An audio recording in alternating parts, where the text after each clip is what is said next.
بسم اللہ اللہم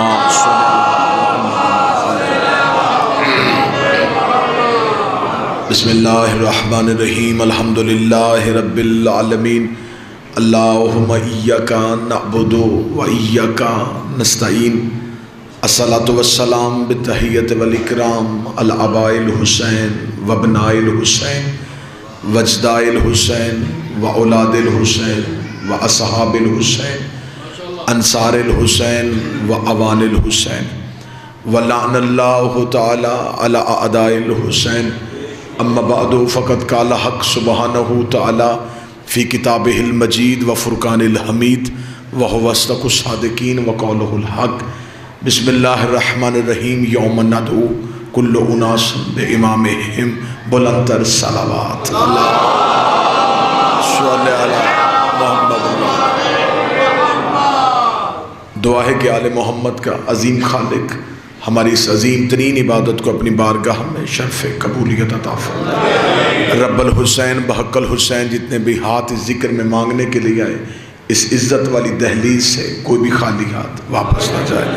اللہ بانیان کے، حاضرین کے، ذاکرین کے رزق معرفت میں اور رزق ولایت میں اضافہ فرمائے۔ میرا مالک اس صف عزا پہ حاضر تمام مومنین کے دلوں کے اندر جو بھی خواہشات ہیں جو ہمارے حق میں بہتر ہیں، نبی کی بیٹی کے حق کا واسطہ وہ اپنی بارگاہ میں قبول و منظور فرمائے۔ بالخصوص ہمارے درمیان ایک عظیم نام عزاداری کے حوالے سے جناب سید ناصر جعفری صاحب، میرا مالک ان کی توفیقات خیر میں اضافہ فرمائے۔ اللہ سید ارشد شبیر شرازی صاحب کو مکمل صحت والی زندگی عطا فرمائے۔ آغا سرکار کو، بابا شیر بادشاہ سرکار کا سایہ قوم کے سر پہ ہمیشہ کے لیے سلامت فرمائے۔ دعائیں قبولیت کی آخری منزل تک پہنچائیں، سہارا درود کریں اور بلند آواز سے صلوات پڑھیں۔ اللہم صلی علی محمد۔ اجازت سے مذہب اسلام کے سارے فرقوں میں سے واحد مکتب مکتب جعفریہ ہے جو مدلل بھی ہے اور مہذب بھی ہے۔ بسم اللہ سرکار۔ جتنے بھی مذہب اسلام کے فرقے ہیں ان میں سے واحد فرقہ آل محمد کے ماننے والوں کا ہے، یہ مہذب بھی ہے اور مدلل بھی ہے۔ ہم بغیر دلیل کے نہ کسی کو مانتے ہیں، نہ ہم بغیر دلیل کے کسی کو چھوڑتے ہیں۔ ہماری محبت بھی ہے تو کسی وجہ سے، ہماری نفرت بھی ہے تو کسی وجہ سے۔ زمانہ صدیوں سے ہم پہ یہ اعتراض کر رہا ہے کہ شیعہ فلاں کو نہیں مانتے، فلاں کو نہیں مانتے، فلاں کو نہیں مانتے، فلاں کو نہیں مانتے، بلکہ سوال یہ ہونا چاہیے تھا کہ کیوں نہیں مانتے۔ ہماری شیعت اس کیوں کے اندر چھپی ہوئی تھی، ہماری شیعت اس کیوں کے اندر ہے۔ ہم مدلل ترین لوگ ہیں، مہذب ترین لوگ ہیں، ہمارے ہاں شرط دلیل ہے، اور یہ واحد مسلک ہے، واحد مسلک یہ فقہ جعفریہ ہے۔ یہ روایتوں سے نہیں لیا گیا، قرآن کی آیتوں سے لیا گیا۔ بسم اللہ سر۔ یہ واحد مسلک ہے جہاں راوی کو حجت نہیں مانا گیا، معصوم کو حجت مانا گیا ہے۔ ہم نے یہ نہیں دیکھا کہ کس راوی نے کیا لکھا ہے، ہم نے یہ دیکھا کس معصوم نے کیا کہا ہے۔ ہمارے ہاں ایک بھی کڑی غیر معصوم کی نہیں آئی۔ ہمیں مجتہد نے بھی کہا ہے نا کہ یہ کرو، تو ہم نے اس سے بھی پوچھا ہے کہ تو نے کس معصوم سے سنا ہے۔ ہمارے ہاں غیر معصوم کو ایک لمحے کے لیے بھی مستند نہیں سمجھا گیا۔ ہمارے ہاں سند قرآن ہے، حدیث پیغمبر ہے، پھر فرمان معصوم ہے۔ یہ مذہب اسی روش پہ چلتا آ رہا ہے اور ہم آج تک قائم ہیں، اور اتنے اہل علم لوگوں کے درمیان کھڑا ہو کے برسر منبر اپنی خطیبانہ ذمہ داری کو سمجھتے ہوئے قرآن کے سامنے برملا یہ اعلان کر رہا ہوں کہ واحد اسلام کے فرقوں میں سے ایک مکتب جعفریہ ہے جو اپنے مذہب کی ہر چیز قرآن سے ثابت کر سکتا ہے۔ یہ محض صرف اعلان نہیں کہ کوئی بندہ سمجھے کہ شاید میں نے خطابت میں اعلان کیا. مجھے یہ بھی پتا ہے کہ 2018 ہے. مجھے یہ بھی پتا ہے کہ ویڈیو کیمرہ اس مجلس کو کہاں تک پہنچائے گا. مجھے یہ بھی پتا ہے کہ لفظوں کی حساسیت کیا ہوتی ہے. میں پھر بھی کہہ رہا ہوں ہم اپنے مذہب کی ہر چیز قرآن سے ثابت کر سکتے.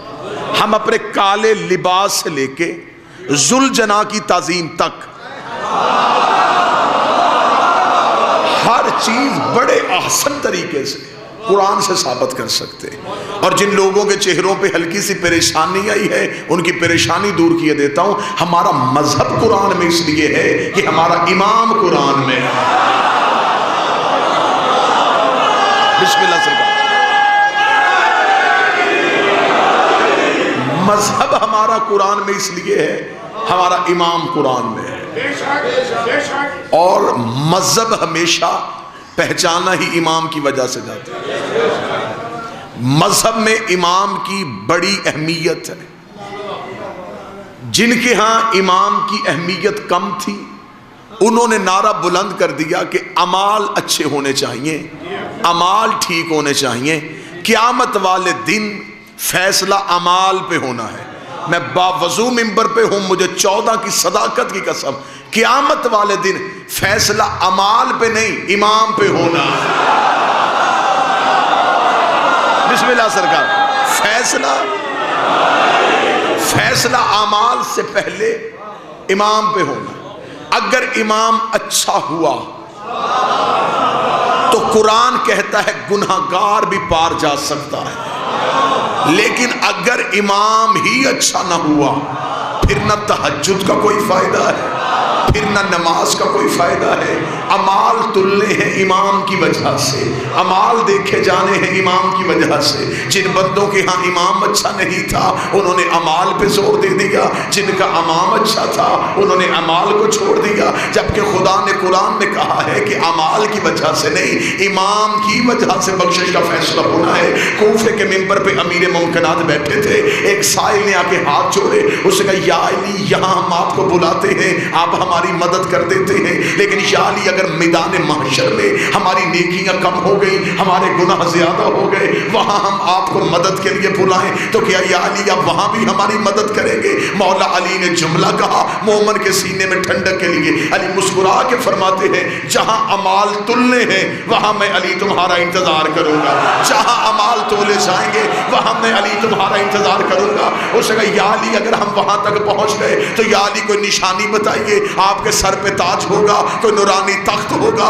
کوئی نوری محل ہوگا, کوئی مقدس حجاب ہوگا, کہاں آپ کو ڈھونڈیں گے؟ علی مسکرا کے فرماتے دائیں بائیں ڈھونڈنے کی ضرورت ہی نہیں, انا صاحب المیزان, ترازو ہی علی کے ہاتھ میں ہوگا, تول ہی علی رہا ہوگا. اس نے کہا اچھا مولا اگر آپ تول رہے ہوں گے پھر اگر نیکیاں کم ہو گئی, آپ تو عادل ہیں, آپ تو عدل کریں گے, اگر ہماری نیکیاں کم ہو گئی تو پھر یا علی تجھے ماننے کا کیا فائدہ ہے؟ علی مسکرا کے فرماتے وہاں تک پہنچانا, اگر تمہاری نیکیوں کا پلڑا ہلکا ہوا تو ہم فرشتوں سے کہیں گے ایک پلڑے میں اس کے گناہ رکھ دو, دوسرے میں ہماری ولا رکھ دو. ایک میں گناہ رکھے جائیں گے, دوسرے میں ہماری ولا رکھی جائے گی.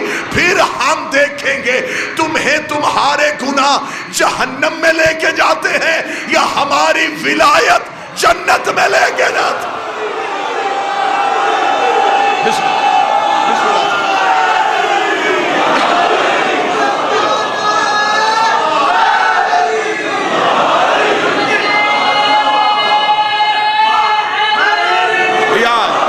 بسم اللہ بابا سے فیصلہ ہونا ہے امام کی وجہ سے. امام اچھا ہونا چاہیے, امام ٹھیک ہونا چاہیے, پار جانے کی گنجائش ہے.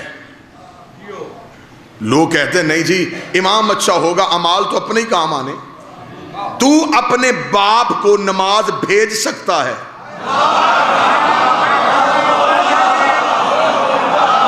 اس کا مطلب ہے کہ اعمال ٹرانسفر کیے جا سکتے ہیں. پڑھے کوئی اجر کسی کو, روزہ رکھے کوئی ثواب کسی کو. اس کا مطلب کوئی کسی کو دے سکتا ہے. تو جب تو باپ کو دے سکتا ہے علی نوکروں کو نہیں دے سکتا.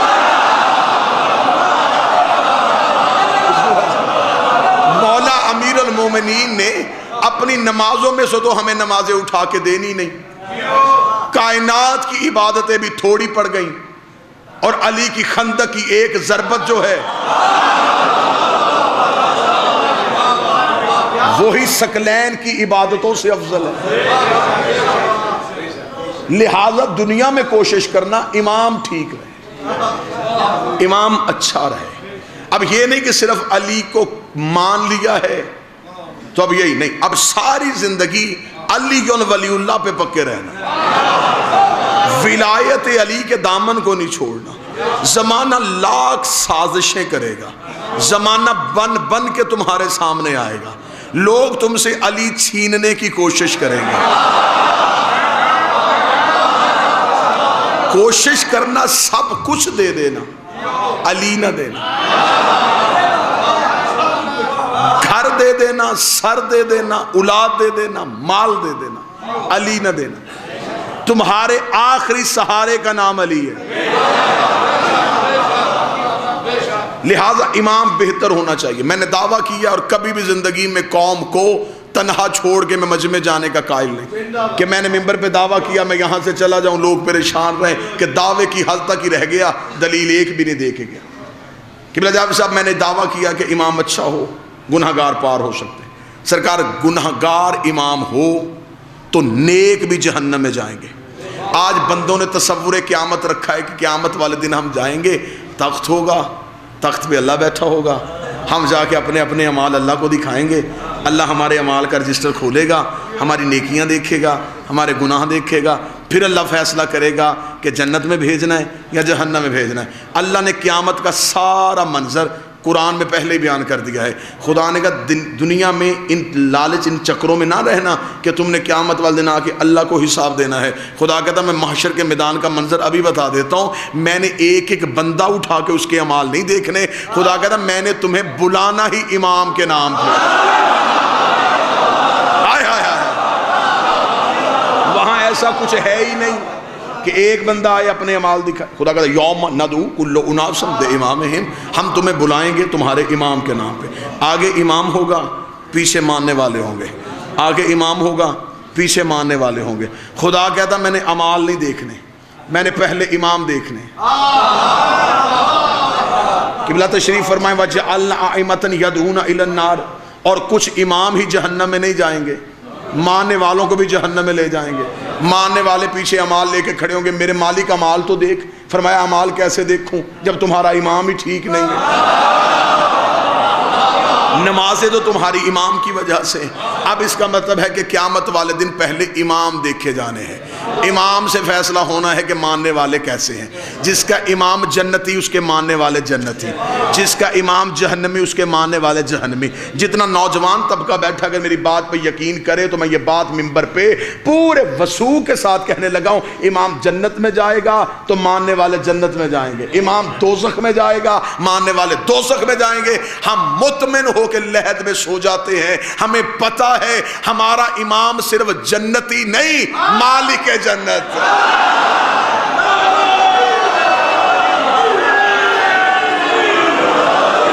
گھبرائیں تو تب اگر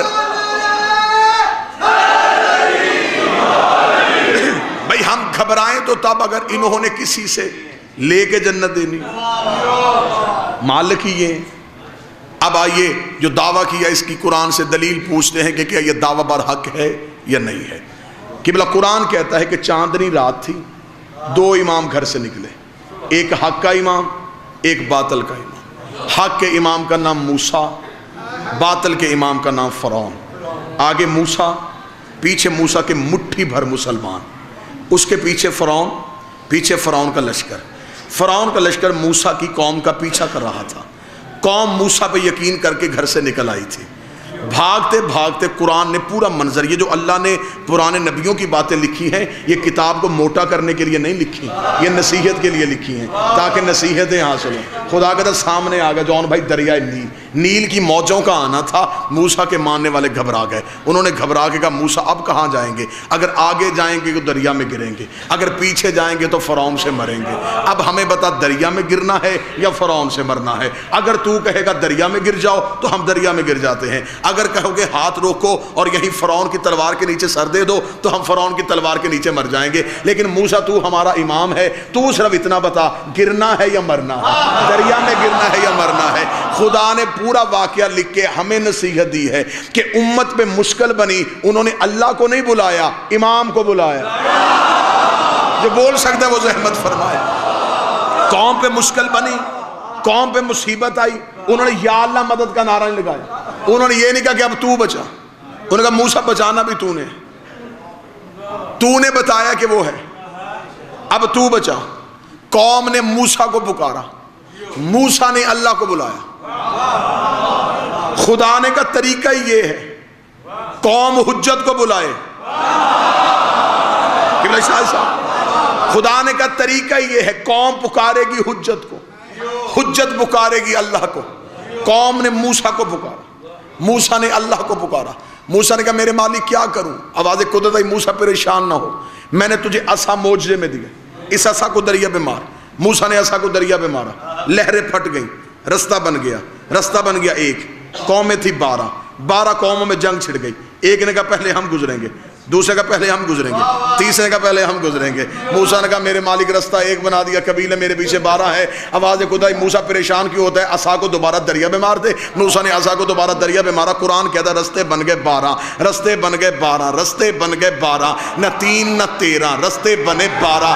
ہدایت کے رستے ہوتے ہی 12 ہے، نجات کے رستے ہوتے ہی 12 ہے۔ اب یہاں سے لے کے آخر بیٹھے عزادار تک خدا نے امام کی طاقت بتائی ہے۔ خدا نے کہا ایک امام میں اتنی طاقت ہے کہ وہ 12 قومیں پار کروا دیتا ہے، 12 اماموں میں اتنی طاقت نہیں کہ وہ ایک قوم کا پار کر۔ سارے مل کے ہاتھ اٹھا کے حیدری۔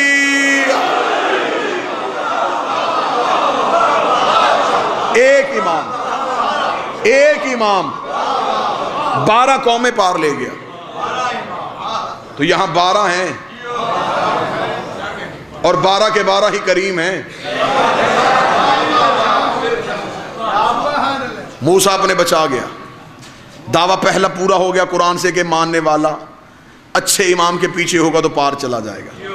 دوسرا دعویٰ وہیں کا وہیں کھڑا ہے کہ اگر امام اچھا نہ ہو تو پھر ماننے والوں کا انجام کیا ہوتا ہے؟ خدا نے اسی واقعے میں بتا دیا۔ موسیٰ والے سارے دریا میں اتر گئے۔ جب موسیٰ والے دریا میں اترے تو وہ مطمئن تھے کہ ہمارے امام نے ہمارے لیے رستہ بنا لیا۔ جب انہوں نے پیچھے مڑ کے دیکھا تو فرعون بھی اسی رستے سے آ رہا تھا۔ اب وہ گھبرا گئے، انہوں نے حضرت موسیٰ سے کہا اگر یہ معجزہ تھا تو صرف ہمارے لیے ہوتا، فرعون کیوں آیا؟ موسیٰ نے پھر آسمان کی طرف نگاہ کی، میرے اللہ یہ فرعون اس رستے سے کیوں آ رہا ہے؟ اب جو خدا نے آواز دی وہ آواز سنیے۔ خدا نے کہا موسیٰ میں نے صرف فرعون نہیں مارنا،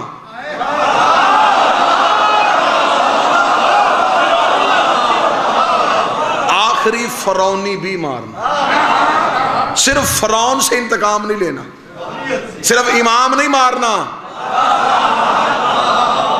آخری مارنے والا بھی مارنا۔ تو اپنے نکال ذرا، تو اپنے لے کے نکل ذرا۔ قرآن سامنے پڑھا، ابھی کھول دیتا ہوں ممبر پہ۔ موسیٰ کا آخری دریا سے قدم نکال رہا تھا، فرعون کا آخری دریا پہ قدم رکھ رہا تھا۔ موسیٰ والے سارے گزر گئے تھے، فرعون والے سارے دریا کے اندر آ گئے تھے۔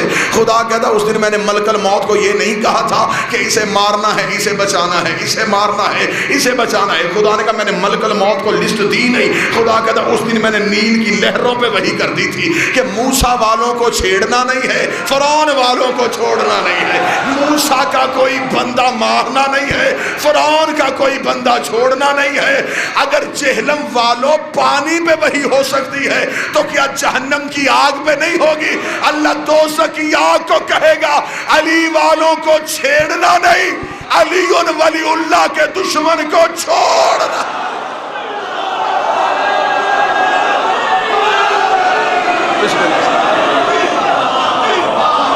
سارے پار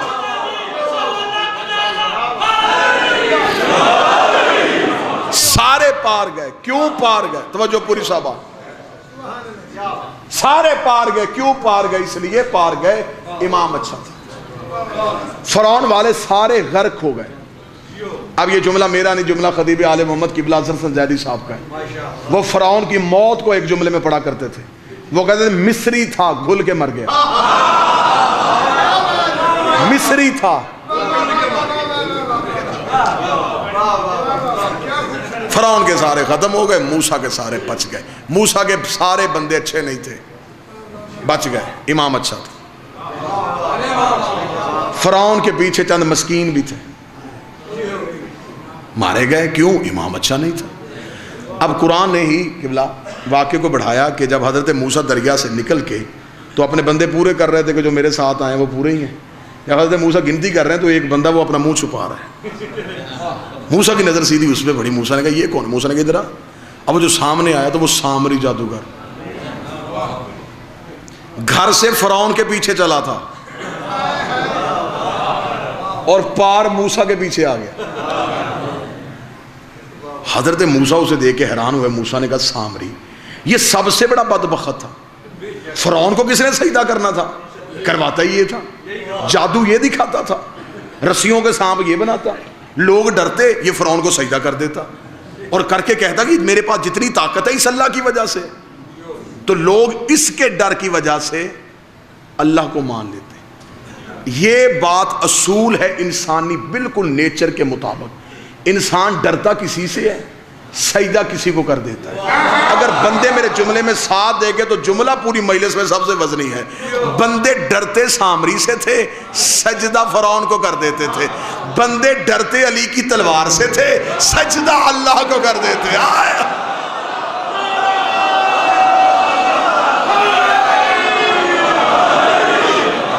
ڈرنا علی کی تلوار سے، سجدہ بسم اللہ سے، سجدہ اللہ. اب یہ سجدہ کرواتا تھا فرعون کو. اس نے سب سے پہلے ربکم الاعلیٰ کا لفظ اسی نے بولا تھا. جب سارے بندے پورے تو حضرت موسیٰ نے دیکھا سامری. حضرت موسیٰ نے کہا سامری سے کہ تو کیسے آ گیا؟ جبکہ نہ تو نے میرا کلمہ پڑھا، نہ تو نے میرے اللہ کو سجدہ کیا. تو بچ کے پار کیسے آیا؟ جملہ صرف ایک ہے، 4 یا 5 اس جملے میں لفظ ہیں، لیکن 1 گھنٹے کی تقریر کا نچوڑ ان 4 یا 5 لفظوں میں. وہ جس طرح وہ ذاکر کہتے ہیں نا ٹیپ کا بند. اب یہ وہ ہے جس کو وہ جو منظوری والا نہیں ہوتا، مور والا جملہ، وہ مور والا جملہ میں پڑھنے لگا ہوں. حضرت موسیٰ نے کہا سامری تو پار کیسے آ گیا؟ سامری نے ہاتھ باندھ کہا موسیٰ میں نے آخری وقت میں امام بدل لیا تھا.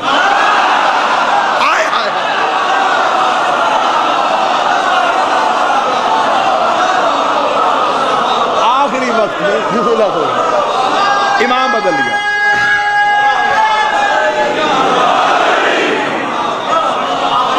چلا میں فرعون کے پیچھے ہی تھا.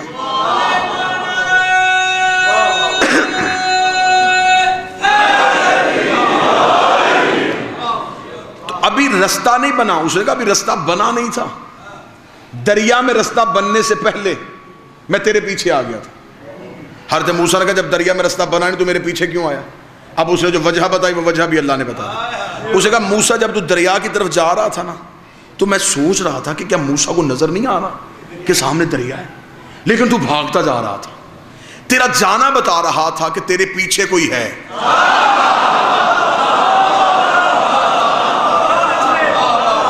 اس نے کہا فرعون بار بار اپنی سواری کو روک رہا تھا کہ دریا آ رہا ہے.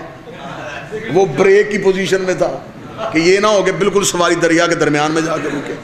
وہ ہم رک رہے تھے، تو بھاگ رہا تھا. تیرا بھاگنا بتا رہا تھا کہ تیرے ساتھ کوئی ہے. تو اس نے کہا میں نے فوراً فرعون کو چھوڑا، میں تیرے پیچھے آ گیا، کیونکہ امام ہوتا ہی وہ ہے جسے خوف نہ ہو.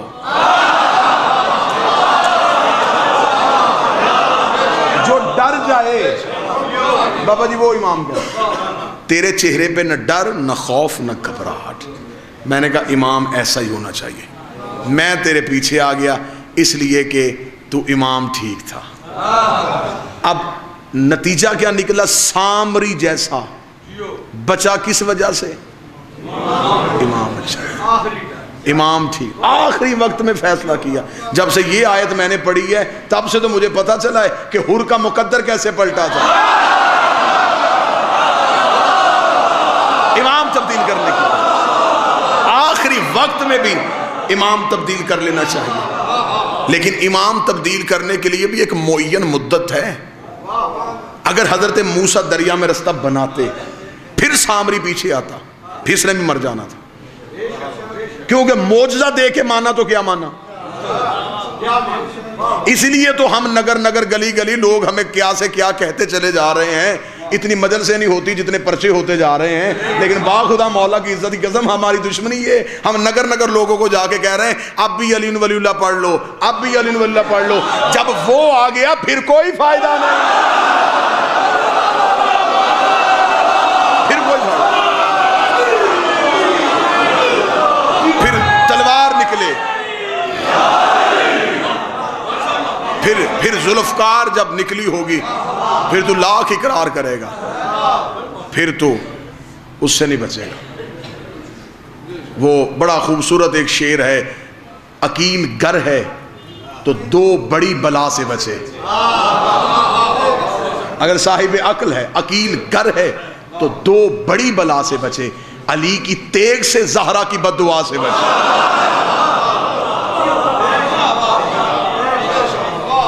دو چیزوں کی زد میں نہ آنا، ایک علی کی تلوار کے نیچے نہ آنا اور ایک زہرا کی بددعا کے نیچے.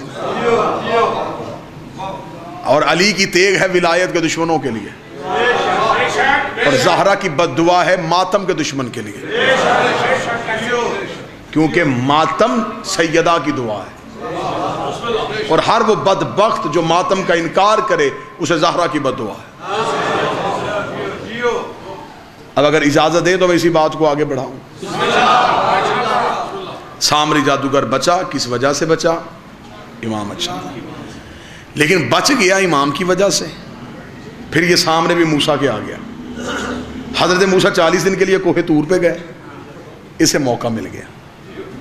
اس نے پیچھے سے ایک بچڑا بنایا اور اسے سجدہ کروا دیا. یہ بڑے بڑے بدبختوں کو عادت ہوتی ہے جب حجت نہ ہونا،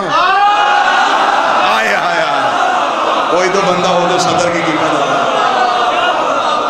یہ بڑے بڑے بددعائے بندے بھی ہوتے ہیں، بے استادے بندے بھی ہوتے ہیں کہ جب حجت نہ ہو پھر حجت کی جگہ پہ آ جانا، پھر دین کی تباہی کرنا، پھر دین کو برباد کرنا، پھر حجت کا انکار کروا کے لوگوں سے کہیں اور سجدہ کروانا. یہ نشانی ہوتی ہے حجت کی ظاہری طور پہ عدم موجودگی میں. حضرت موسیٰ صرف 40 دن کے لیے کوہ طور پہ گئے، مٹھی بھر تو بندے مسلمان کیے تھے حضرت موسیٰ. لاکھوں کا رش تو موسیٰ کے پیچھے تھا ہی کوئی نہیں. 100 کے یہ سینکڑوں میں تعداد تھی جو بندے مسلمان کیے تھے. حضرت موسیٰ جب کوہ طور سے واپس پلٹے، کوئی پروٹوکول نہیں، کوئی لینے والا نہیں. حضرت موسیٰ پریشان، پہلے میں کوہ طور سے آتا لمبی لائنیں لگی ہوتی، آج میں آیا ہوں بندہ ہی کوئی نہیں آیا. حضرت موسیٰ سیدھے گئے اپنے بھائی ہارون کے پاس. وہ جاتے ہوئے ہارون کو چھوڑ کے گئے تھے. نبی جب بھی جائے کسی کو چھوڑ کے جاتا ہے. وہ چھوڑ گئے تھے حضرت ہارون کو. قرآن کہتا ہے کہ حضرت ہارون کے پاس آئے اور حضرت ہارون کے پاس آ کے حضرت موسیٰ نے استفسار کیا، پوچھا، وضاحت مانگی کہ وہ میرے امتی کہاں ہیں. حضرت موسیٰ نے کہا کون سے؟ ہارون نے کہا کون سے امتی؟ وہ جو بندے اللہ کو سجدہ کرتے تھے. جب حضرت ہارون پہ سیخ پا ہوئے نا حضرت موسیٰ، تو پھر حضرت ہارون نے کہا پھر سچ بولوں، وہ جسے بچایا تھا نا. اچھا یہ بھی شروع سے عادت ہے، جسے بچائے نا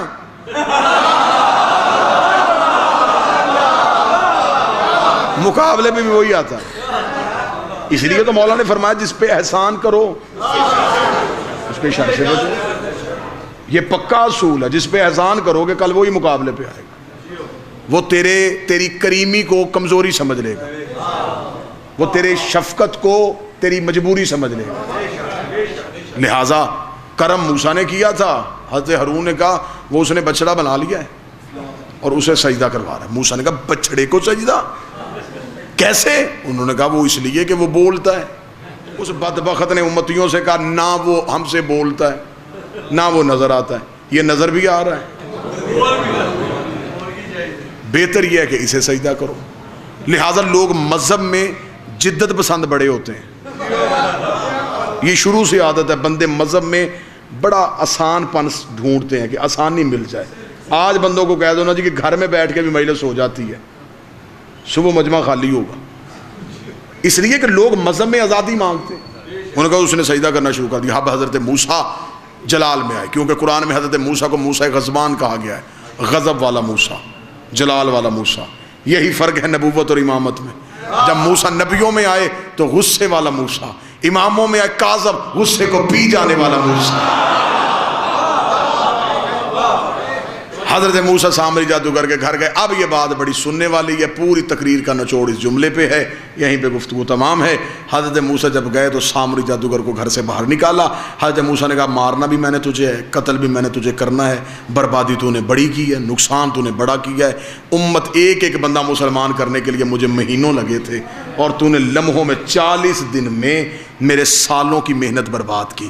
اب صرف اتنا بتا کہ کس چیز سے تو سجدہ کرواتا ہے. وہ بچڑا سامنے لا.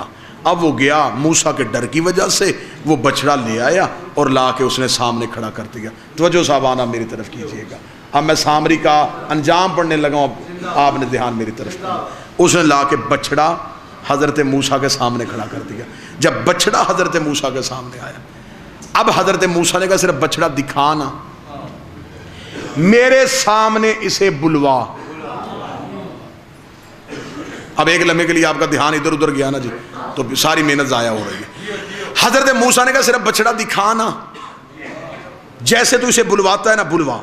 اب حضرت موسیٰ جانتے تھے کہ اگر یہ جادو سے بلواتا ہے تو نبی کے سامنے جادو ہو نہیں سکتا, حجت کے سامنے جادو نہیں ہوتا. حضرت موسیٰ نے کہا بلوا. اب وہ مسکرا رہا ہے. موسیٰ نے کہا بلوا. اس نے حضرت موسیٰ سے کہا, اس نے کہا موسیٰ اس نے بول پڑنا ہے. تو جو سمجھ رہا ہے نا کہ اس نے بولنا نہیں, اس نے بولنا ہے.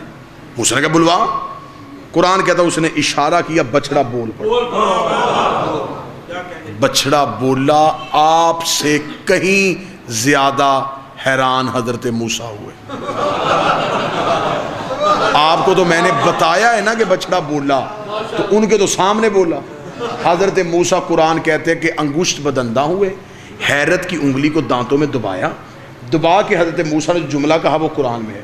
حضرت موسیٰ نے کہا فما خاطبکم یا سامری, سامری مجھے صرف اتنا بتا یہ بولا کیسے ہے, کیسے بول پڑا یہ. اب یہ تیرے کہنے پہ کیسے بولا, نہ تو نبی, نہ تو مرسل, نہ تو پیغمبر, نہ تو فرشتہ. سامری نے کہا جان کی امان پاؤں تو پھر بتاؤں یہ کیوں بولا. موسیٰ نے کہا بتا یہ کیسے بولا. اس نے کہا موسیٰ تجھے یاد ہے جب تو دریا میں رستہ بنا کے جا رہا تھا. موسیٰ نے کہا ہاں ہاں ہاں. اس نے کہا میں تیرے پیچھے جا رہا تھا. موسیٰ نے کہا بالکل آ رہا تھا. اس کا میرے ذہن میں آیا کیونکہ میں جادوگر تھا کہ موسیٰ اگر یہ دریا میں رستہ کیسے بنا, تو میں نے تیرے آگے ہو کے دیکھا تو تیرے آگے بھی گھوڑے پہ ایک جوان جا رہا تھا. یہ ہے نتیجہ, یہ ہاتھ اٹھا ہوا جائے. تیرے آگے بھی گھوڑے پہ ایک جوان جا رہا تھا. موسیٰ تو رستہ نہیں بنا رہا تھا, رستہ وہ بنا رہا تھا, تو اس کے پیچھے جا رہا تھا.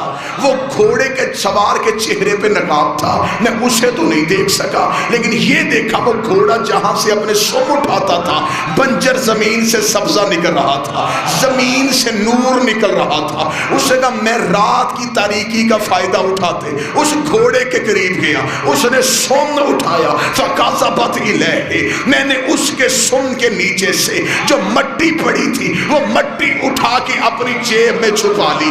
یہ وہی مٹی ہے, یہ وہی مٹی ہے جو میں نے اس بچڑے میں ڈالی, اور بچڑے نے بولنا شروع کر دیا. اب جب ہم نے علماء کرام سے پوچھا ہمیں بتاؤ یہ موسیٰ کے آگے کون جا رہا تھا, تو اہل تشیع نے کہا یہ وہی تھا جو نبیوں کا حاجت روا ہے, جو نبیوں کا مشکل کشا ہے. اہل سنت نے کہا نہیں نہیں, یہ حضرت علی نہیں تھے, یہ تو جناب جبریل تھے جو اللہ کے حکم سے موسیٰ کو رستہ دکھا رہے تھے. چل میں سنی بھائیوں کی مان لیتا ہوں, یہ حضرت جبریل تھے. سر پہ قرآن رکھ کے بتا جبریل ہے کون؟ علی کا شاگرد، حسنین کا درزی، بطول کا نوکر، جس کے نوکر کے گھوڑے کے سم میں اتنی طاقت ہے، اس کے بیٹے کے ذوالجناح میں کتنی؟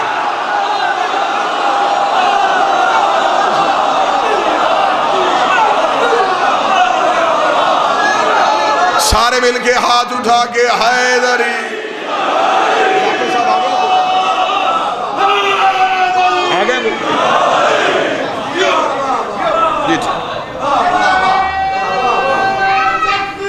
اللہ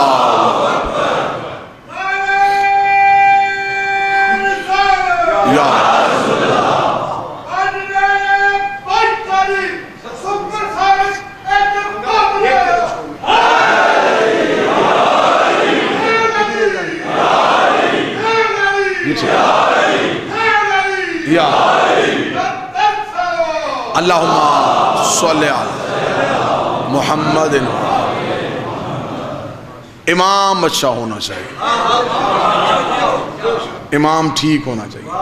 ہم بڑے مطمئن ہیں کہ ہم گناہگار صحیح، امام ٹھیک ہے، ہم خطا کار ہیں لیکن ہمارا امام پاک ہے۔ اسی لیے یہی تو وجہ ہے کہ خدا نے کہا قیامت والے دن اعمال تلیں گے لیکن امام کی وجہ سے۔ علی ولی اللہ اگر مستحب ہوتا تو قیامت کو علی کی ولایت کا سوال نہ ہوتا۔ بسم اللہ سے ایک لمحے کے لیے میرا شیعہ مہربان سوچے، اصل میں مجبوری یہ ہے کہ جو دوسری مارکیٹ ہے جہاں سے عقیدہ چوری کیا جاتا ہے وہ دکانیں بڑی اچھی ہیں۔ چلے میں جملہ اور تبدیل کر دیتا ہوں، میں پڑھے لکھے شہر میں پڑھ رہا ہوں، مارکیٹنگ بڑی اچھی ہے، پروڈکٹ بڑی گندی ہے۔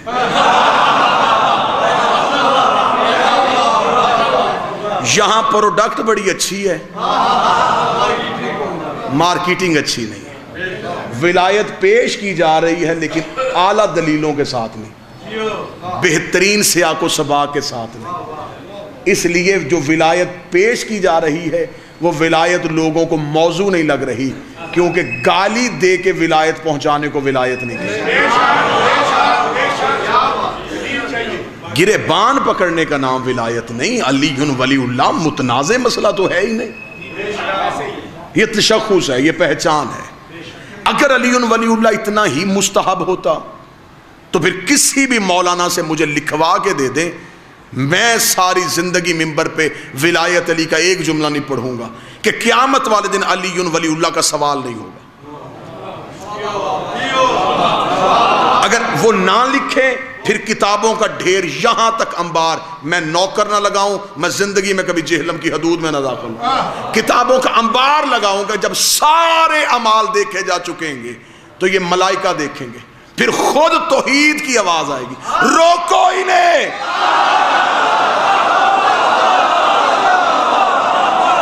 اب ہم ان سے سوال کریں گے، یہ پہلا اور آخری سوال ہوگا جو صرف اللہ کرے گا۔ وہ سوال معصوم سے پوچھا گیا کیا ہوگا؟ اَمَّ يَتَسَأَلُونَ عَنَّ النَّبَأِ الْعَظِيمِ، ہم تم سے سوال کریں گے ایک نبأ عظیم کے متعلق۔ معصوم سے پوچھا گیا مولا ما النبأ العظیم، یہ نبأ العظیم کیا ہے؟ فرمایا النبأ العظیم بولایت علی ابن ابی۔ یہ جو بہت بڑی خبر کے متعلق پوچھا جائے گا وہ علی ولی اللہ ہے، وہ ولایت علی ہے۔ یہ سوال قبر میں بھی ہونا ہے، یہ سوال حشر میں بھی ہونا ہے، یہ سوال سے جان نہیں چھوٹنی۔ اور بہترین طالب علم وہ ہوتا ہے جو وہ سوال یاد کر کے جائے جس کا اسے کنفرم ہو کہ یہ پیپر میں لازمی آنا۔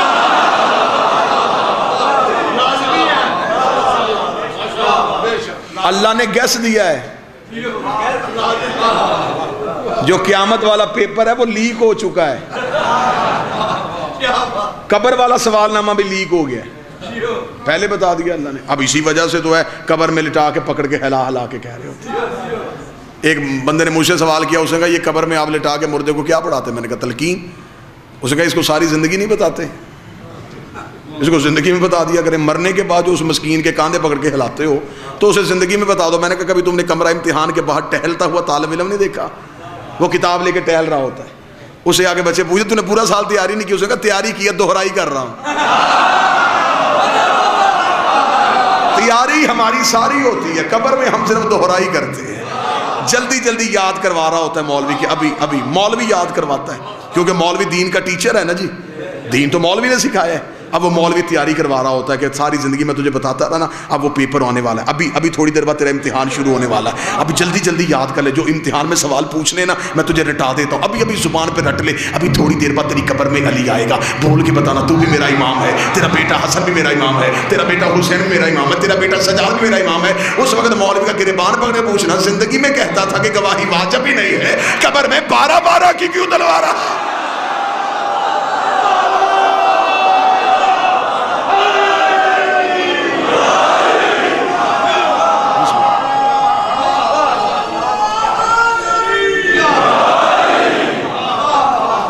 لیکن اب نئی تحقیق آ گئی ہے، اب عجیب ایک روش چل پڑی ہے جی. کیا کریں، وجہ صرف اتنی ہے کہ کسی مجتہد نے نہیں لکھا، اس لیے ہم نہیں پڑھتے. تو آپ نے ضرور اس مجتہد کو پڑھنا ہے جس نے حرام لکھا ہے. آپ اس مجتہد کو پڑھ لیں جس نے واجب لکھا ہے. بھئی اگر آپ تقلید کے قائل ہیں، آپ کہتے ہیں کہ دین میں تقلید واجب ہے، اگر آپ مقلد ہیں تو اس میں کوئی لڑائی ہے ہی نہیں، بحث ہے ہی نہیں. میں کیوں کسی مجتہد کو گالی دوں؟ بھئی اگر آپ کسی کے مقلد ہونا چاہتے ہیں تو ضرور آپ نے اسی کے مقلد ہونا جو علی ولی اللہ کو حرام لکھے. 80 کے قریب توضیحیں میں ممبر پہ دکھاتا ہوں جن پہ علی ولی اللہ لکھا ہوا ہے، 80 کے قریب توضیح. لہٰذا آپ ایک لمحے کے لیے اپنی روش کو تبدیل کریں، پلٹیں اپنے اس اصل مذہب کی طرف جو ہمارے آباء و اجداد کی شیعت. ہم ایران کا احترام دھرتی کی وجہ سے نہیں کرتے، امام رضا کی وجہ سے.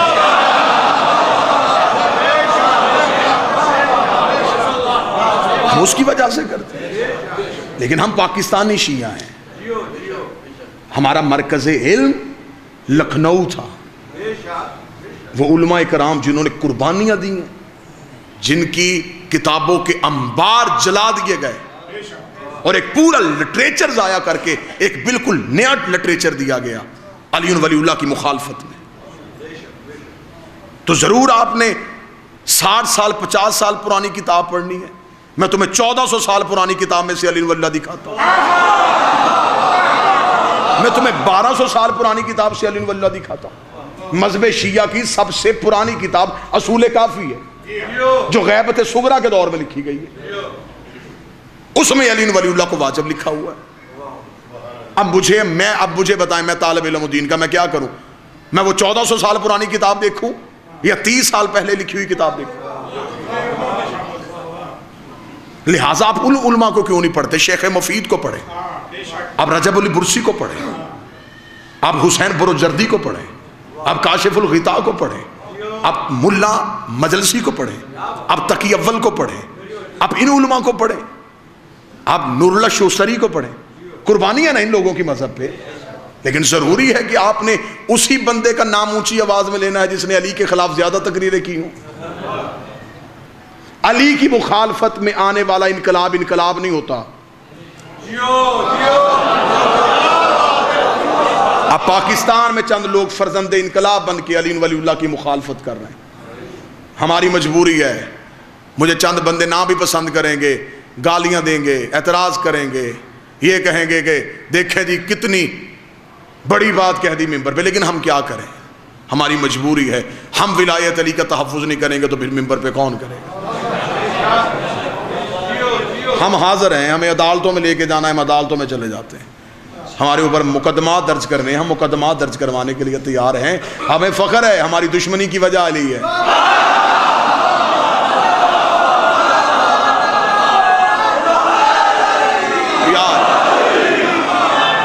بسم اللہ سے. اب بھی میں آج بھی شیراز بادشاہ سے میں نے رات اجازت مانگی کہ مجھے آج 12 بجے لاہور میں ایک مقدمے کے سلسلے میں ایک شیعہ بندے نے مقدمہ درج کروایا ہوا. کس بات میں مقدمہ درج ہوا ہے؟ کہ انہوں نے علی کو ید اللہ کہا ہے. علی کو اللہ کا ہاتھ کہنے پہ میرے اوپر پرچہ درج ہوا ہے، میرے اوپر، یہ 1 اکتوبر کو۔ اب میں 23 صفحات پہ اپنا جواب لکھ کے لاہور کے ایس پی کو دے کے آیا ہوں۔ میں نے کہا جی مجھے تو خوشی ہے، انہوں نے مقدمہ درج کروایا ہے، اب مجھے تو خوشی ہے کہ اب مجھے عدالتوں میں جا کے بتانا پڑے گا علی کہاں کہاں اللہ کا ہاتھ۔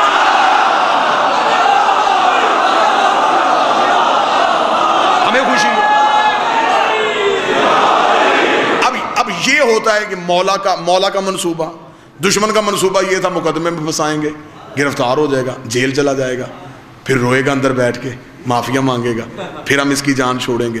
اب جو مولا کا منصوبہ تھا وہ یہ تھا کہ آج وہ پڑھا لکھا ایس پی تھا، اس کے سامنے بیٹھ کے جب میں نے عبداللہ پہ بحث کی تو وہ اتنی وضاحت طلب آنکھوں سے مجھے دیکھ رہا تھا۔ اس نے کہا لے جی میری زندگی کے 40 سال میں مجھے پہلی بار پتہ لگا علی عبداللہ ہے۔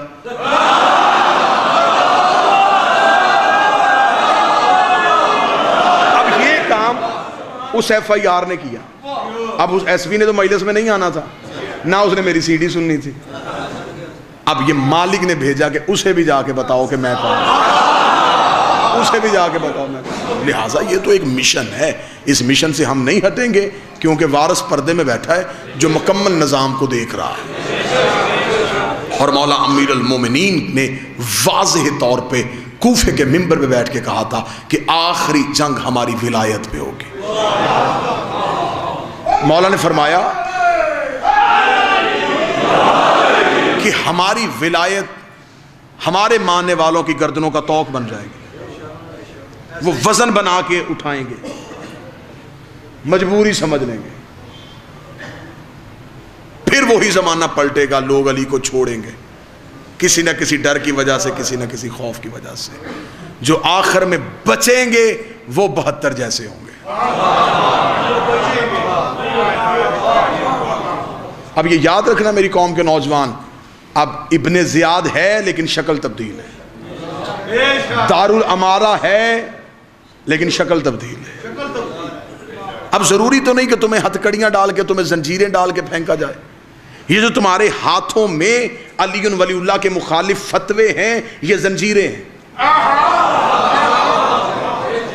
جنہوں نے تمہیں قید کر لیا ہے۔ اب تم پابند ہو گئے ہو، اب تم علی کے قریب نہیں آ سکتے۔ لہٰذا کوشش کرو سیسا پلائی دیوار بن جاؤ عقیدے پہ، نہ کسی کو گالی دو، نہ کسی پہ تنقید کرو۔ کوئی آ کے تم سے کہو، اسے کہو کہ مجھے 7 راتیں بھی بحث کر، ہماری جان چھوڑ، ہمارا علی کے بغیر گزارا نہیں ہے۔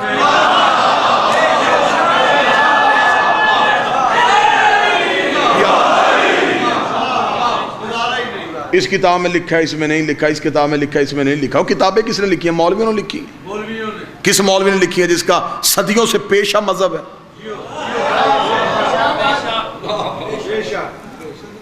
وہ کبھی علی ولی اللہ کی حمایت کر بھئی لوگوں نے اسے حکومت دی ہے۔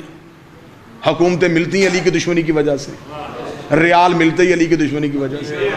ہم پوری دنیا میں جاتے ہیں، واجب الاحترام ناصر جعفری صاحب تشریف فرمائے، یہ مہربانی کرتے ہیں، انہوں نے عقیدے کی ایک جنگ لڑنا ہے، وہاں پہ یہ اپنی ایک مجلس کرواتے ہیں، ولایت کے تحفظ کے لیے جاتے ہیں، وہاں ہم جاتے ہیں، مجلس پڑھ کے واپس آتے ہیں، بندے کہتے ہیں MI6 سے پیسے لے کے۔ میں نے کہا وہ کون سی MI6 ہے جو علی ولی اللہ پڑھا رہی ہے؟ وہ کون سی MI6 ہے جو کہہ رہی ہے جی کہ ماتم کرواؤ، زنجیر زنی کرواؤ؟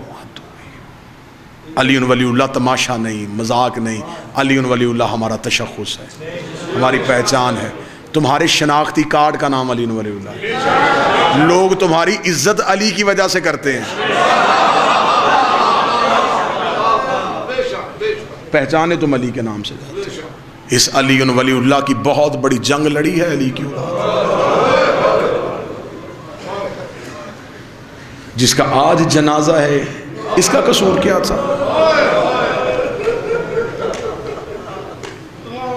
بول کے بتاؤ، جس کا آج جنازہ ہے، اس شہزادی کا جرم کیا تھا؟ یہ 4 سال کی مبلغہ ولایت علی تھی۔ جو سید بیٹھے ہو مجھے معاف کر دینا، یہ 4 سال کی وہ واحد سید زادی تھی جو 4 سال کی عمر میں کمر جھکا کے چلتی تھی۔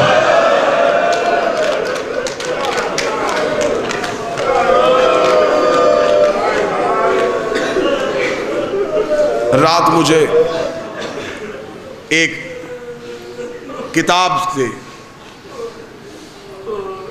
جناب سکینہ کے درد میں پڑھ رہا تھا، اس میں ایک ہی سطر آئی، اس سطر کے بعد پھر مجھے اگلی سطر پڑھنے کی ضرورت ہی نہیں پڑی۔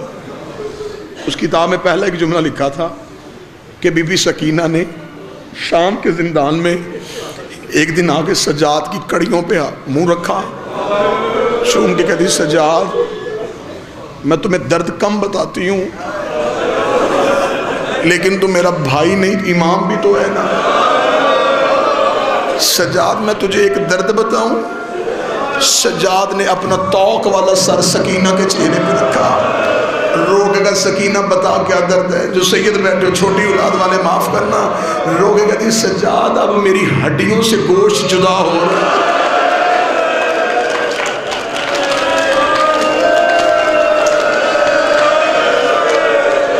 سجاد میں اتنی بوڑھی ہو گئی ہوں، سجاد اب میری ہڈیوں پہ گوشت نہیں رہا،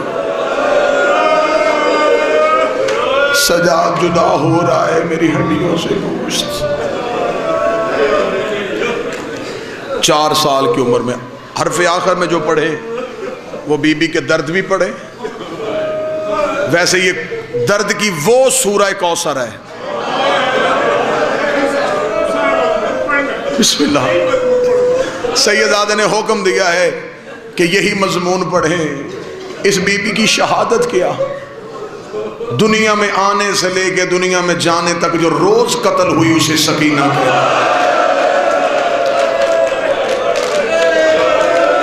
یہ کوئی ایک بار شہید ہوئی ہے، یہ تو بار بار شہید ہوئی، بار بار شہید۔ اکبر جیسے بیٹے کے ہوتے ہوئے حسین اللہ سے دعا مانگ رہے ہیں مجھے بیٹی دے جس سے مجھے سکون ملے۔ عرب کے لوگ اس بی بی کو کہتے ہیں تویز الحسین، وہ بی بی کا نام نہیں لیتے، وہ کہتے ہیں حسین کا تویز، جو ہر وقت حسین کے سینے پہ لمحے کے لیے بھی حسین جدا نہیں کرتے تھے۔ حسین کے سینے کا تویز بی بی۔ حسین 2 اولادیں چھوڑ کے گئے، ایک بیٹا ایک بیٹی، بیٹا سجاد، بیٹی سکینہ، بیٹا جوان، بیٹی چھوٹی۔ جو سید بیٹھے ہو مجھے معاف کرنا، جو جینا چاہتی تھی وہ مر گئی، جو مرنا چاہتا تھا وہ زندہ رہا، جو ہر موڑ پہ کہتا تھا دعا کر تیرے سجاد کو موت آ جائے وہ ہر گلی میں زندہ رہا، اور جو کڑیوں پہ سر رکھ کے کہتی تھی پرندے گھروں کو واپس جاتے ہیں سجاد کبھی میں بھی مدینے جاؤں گی، وہ شام کی تنگو تری کوٹھی میں یہ بابے کے قتل کی گواہ ہے۔ علماء لکھتے ہیں جب قیامت والے دن قتل حسین کا فیصلہ ہوگا، گواہی کے لیے شام سے سکینہ کو اٹھایا جائے گا۔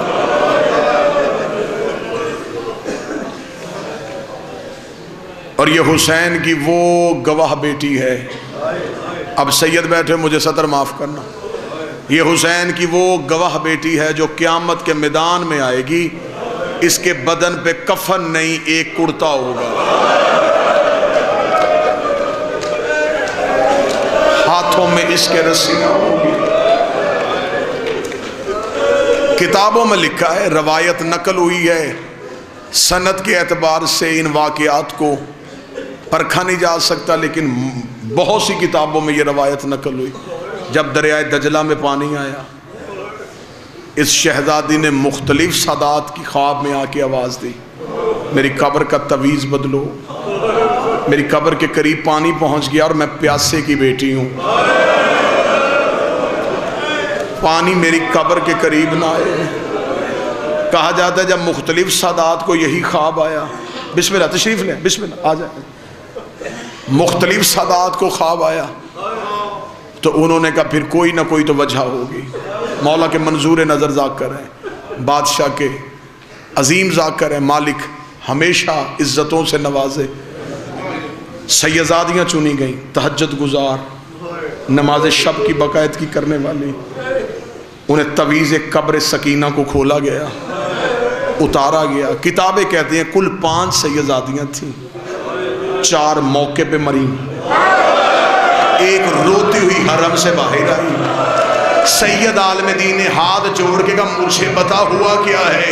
رو کے کہتی مجھے رستہ دو، آج بھی چہرے پہ تماچوں کے نشان، آج بھی کانوں سے خون جاری ہے، آج بھی قبر میں ہاتھوں میں رسیاں پہن کے لیٹی۔ اجروں کو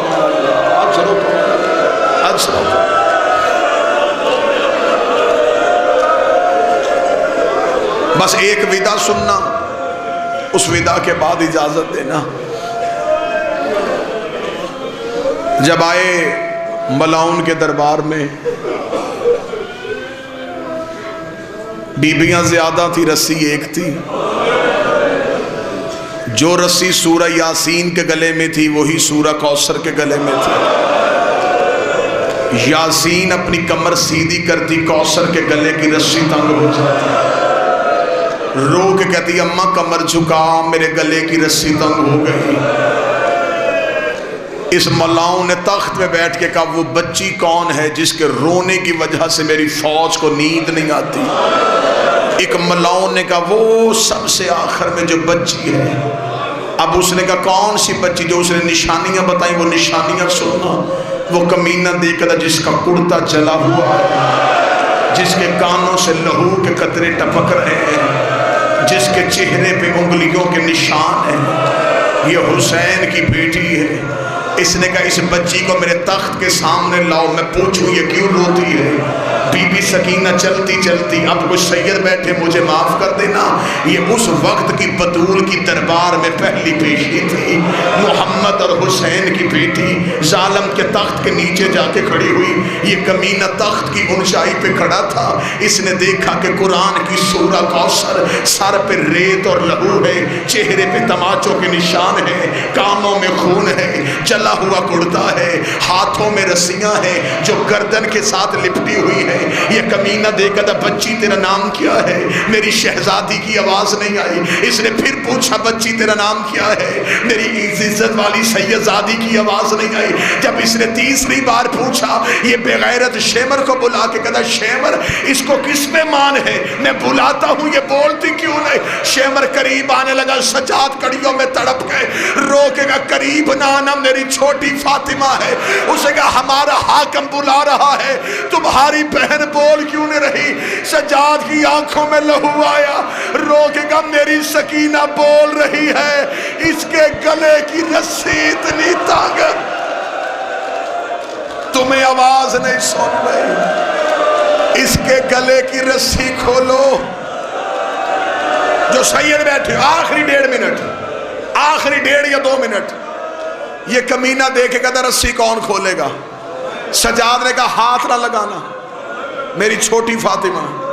اسے کہا پھر کون کھولے گا؟ سجاد نے کہا میں کھولتا ہوں۔ سجاد نے ہتھ کڑیوں والے ہاتھوں سے بہن کے گلے کی رسی کھولنی شروع کی، رسی نہ کھلی۔ کمینہ کہکا مار کے کہتا تو کیسے کھولے گا؟ تیرے تو اپنے ہاتھ بدے ہیں، ادھر ہاتھ کر میں تیری کڑیاں کھولوں۔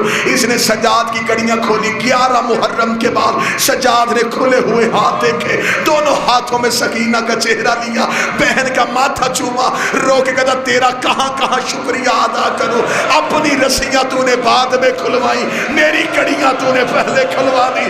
سکینہ تجھے پینے کا پانی ملتا میری کڑیوں پہ ڈال دیتی ہے، رو کے کہتی تیری کڑیاں گرم ہو گئی ہے، او تو بیمار بھی ہے۔ سجاد کی آواز ہے سکینہ جیسے دادی بولی تھی ویسے دربار میں بول۔ اب یہ کمینہ شہزادی کی طرف متوجہ ہوا، اس نے آواز دے کے کہا بچی تیرا نام کیا ہے؟ بی بی رو کے کہتی میرا نام فاطمہ۔ اس نے کہا پھر سکینہ کون ہے؟ رو کہتی مجھے میرا بابا سکینہ کہتا۔ یہ دیکھا تھا اچھا آخری وقت میں حسین کے پاس تو تھی؟ رو کے کہتی میں تھی۔ یہ کمینہ دیکھے کہتا تیرا بابا تجھ سے کتنا پیار کرتا تھا؟ رو کے کہتی میں سینے پہ سوتی تھی۔ یہ کمینہ کہکا مار کے کہتا اب کہاں سوتی ہے؟ رو کے کہتی تجھے کس نے کہا میں سوتی ہوں؟ مجھے تو نیند نہیں آئی، جب سے بابا مارا گیا میں کبھی اینٹوں کا سرہانہ بناتی ہوں، کبھی ریت کا تکیہ بناتا ہوں۔ یہ کمینہ دیکھ کے کہتا اور کتنا پیار کرتا تھا، رو کے کہتی ہم مدینے میں ہوتے تھے، میرا بابا صبح کی نماز پڑھ کے آتا، مدینے کی تازہ کھجوریں لاتا، جہاں میں سوئی ہوتی مجھے اٹھاتا، اپنے ہاتھوں سے کھجوریں کھلاتا۔ جب سے میرا بابا مارا گیا میں نے کھایا کچھ نہیں، جب سے میرا بابا مارا گیا میں نے پیا کچھ نہیں۔ یہ کمینہ دیکھ کے کہتا بچی تجھے مدینے کی کھجوروں کی پہچان ہے؟ اگر پہچان ہے میرے تخت میں یہ تشت ہے، اس کے اوپر سفید رومال ہے، یہ رومال ہٹا، نیچے مدینے کی کھجوریں ہیں۔ سکینہ نے سجاد کو دیکھا، سجاد کی نظریں جھک گئی، شہزادی چھوٹے چھوٹے قدم چلاتی ہوئی اس تشت کے قریب آئی۔ سینے پہ ہاتھ نہ مار سکو تو ہائے ضرور کہہ دینا۔ بی بی نے کپڑا ہٹایا، نیچے کھجوریں نہیں، بابے کا کٹا ہوا سر نظر آیا، بابے کے سر پہ نظر پڑی، دونوں ہاتھوں سے بابے کا چہرہ لیا، رو کے کہتی آنکھیں کھول میں تجھے تماچوں کے نشان دکھا، آنکھیں کھول میں تجھے کانوں کا لہو دکھا۔